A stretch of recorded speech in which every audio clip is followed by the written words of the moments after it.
How to delete Amazon Flex app on smartphone. Hello everybody, in today's video we are going to teach you how you can do it. So let's start the video. So there are different methods you can apply up in order to install an application from your smartphone. One of the easiest method you can apply up is long press on the application from your home screen, and you will be finding different options including the option called Uninstall. So you can just go ahead and tap on Uninstall and delete the application from your device. And apart from that, we have another method. For that, you may head over to your device's main settings and then open up your settings. And after you open up your settings, you may scroll down and look for apps, which is right under the section. And once you go ahead and open up apps, you may just go ahead and locate up your Amazon Flex Driver app.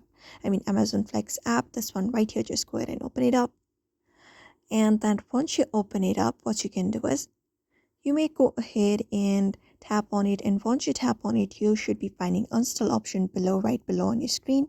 So you can directly tap on it. After that, you may just go ahead and confirm that you want to install this application. Click on OK. And once that is done, your Amazon Flex applications should be deleted from your particular smartphone. And that is it. So that is it for now. I hope this video was helpful. Give it a thumbs up and subscribe for more tips and tutorials. And then we will see you on the next video.